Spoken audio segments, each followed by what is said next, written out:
Assalamualaikum warahmatullahi wabarakatuh. Selamat datang brothers di MMA Story channel Clever Sport yang baru.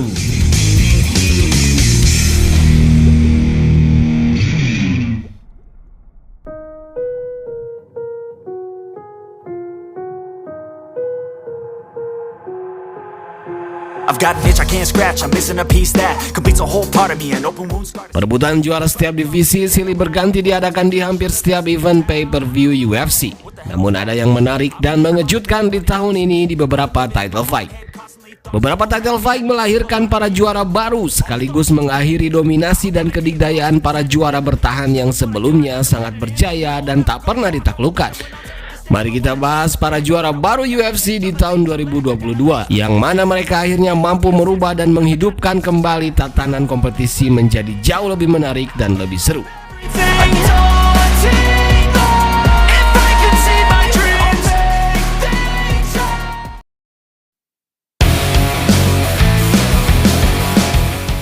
Tidak ada perubahan berarti di flyweight, bantamweight, dan featherweight. Kompetisi dan juaranya masih berkutat di situ-situ saja. Namun kita naik ke kelas berikutnya yaitu lightweight. Kompetisi berputar sangat cepat dan super kompetitif. Setelah Khabib pensiun, segera Oliveira mengganti eranya. Ia pun menaklukkan semua fighter terhebat yang tersisa. Michael Chandler, Poirier, dan Gaethje sanggup Oliveira habisi semuanya. Namun seiring Oliveira menaklukkan para kontender, Islam Makhachev pun bergerak ke puncak perebutan gelar. Dimulai dari jajaran ranking 15 besar saat Oliveira juara, dalam kurang dari 1 tahun akhirnya Islam bisa menembus 5 besar. Bahkan ia masih berada di ranking 4 saat maju memperebutkan gelar. Makhachev pun segera menjelma menjadi calon juara baru yang sangat diunggulkan saat itu. Akan tetapi posisi Oliveira saat itu sedang sangat kuat-kuatnya. Kepercayaan dirinya dan kemampuannya sedang dalam puncaknya. Ia menghabisi 3 kontender lightweight terbaik dan terhebat di era ini dengan finish-finish yang spektakuler. Sementara Islam hanya mengalahkan fighter-fighter di level 15 dan 10 besar. Dan inilah salah satu yang membuatnya diragukan saat itu. Namun Islam Makhachev menembus batas-batas kedikdayaan Oliveira yang mendominasinya tanpa perlawanan berarti. Islam menunjukkan kemampuannya di level yang berbeda dan membuat semua mengerti siapa Islam Makhachev sebenarnya.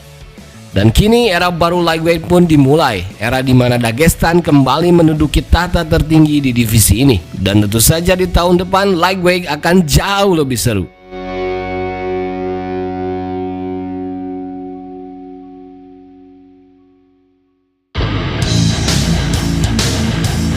Kita naik ke welterweight di mana Leon Rocky Edward membuat shock seluruh lapisan dunia MMA. Ia menghabisi fighter terbaik di UFC saat itu.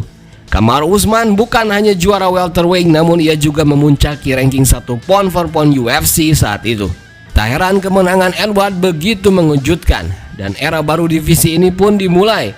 Kompetisi menjadi sangat menarik apalagi kehadiran bintang baru Khamzat Chimaev semakin memanaskan perebutan gelar divisi ini.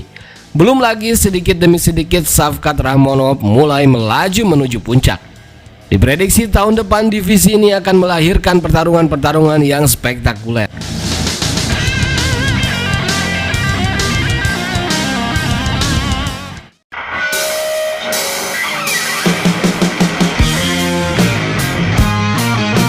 Dan kita naik ke middleweight, hal yang sama terjadi. Raja middleweight yang telah lama bertahta dan hampir tak ada lawan, Israel Adesanya akhirnya tumbang juga di tahun 2022 ini. Musuh bebuyutannya yang pernah mengalahkannya 2 kali di ring kickboxing ternyata mampu kembali menghabisinya di dalam oktagon UFC. Alex Pereira seketika menjadi momok mengerikan yang mengakhiri kejayaan Adesanya di middleweight. Kompetisi pun kembali hidup dan bergairah.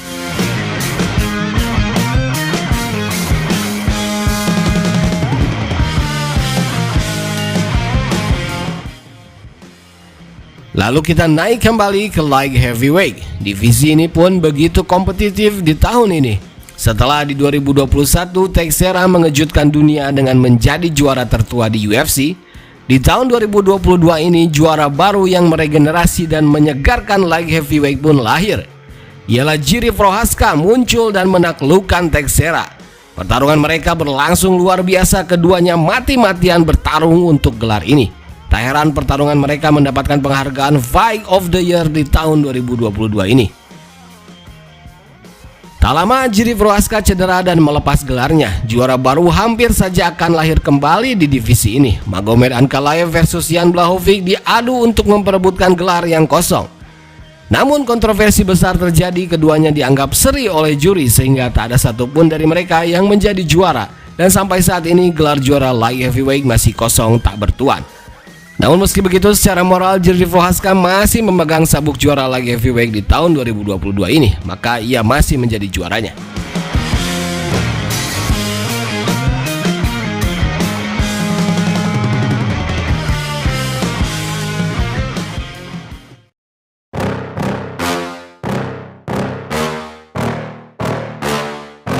Yeah.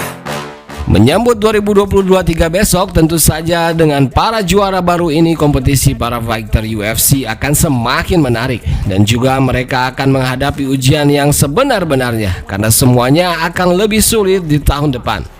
Mempertahankan gelar sabuk juara tentu akan jauh lebih sulit dibanding saat meraihnya. Mental, kematangan, kemampuan, dan kelayakan mereka untuk menjadi juara akan benar-benar diuji di tahun depan. Islam Makhachev akan langsung melawan fighter terbaik dan nomor 1 di UFC saat ini, yaitu Alexander Volkanovski untuk pertahanan gelar pertamanya. Leon Edwards seharusnya rematch dengan Usman, namun Usman cedera dan penggantinya masih simpang siur. Lalu Pereira akan kembali rematch dengan Adesanya, dan title fight light heavyweight sudah kembali di booking Dana White antara Teixeira versus Jamahal Hill. Kita tunggu saja, yang pasti tahun depan akan menjadi tahun yang jauh lebih seru dari tahun ini. Siapa saja menurut kalian juara yang akan bisa bertahan di tahun depan? Tulis saja di kolom komentar. Oke brothers, itu saja ulasan kita kali ini. Jangan lupa subscribe MMS Story, channel Clever Sport yang baru yang akan mengulas, membahas info-info dan pertarungan menarik pilihan untuk Anda para pecinta MMA Indonesia. Saya Permadi pamit, sampai jumpa lagi. Assalamualaikum warahmatullahi wabarakatuh.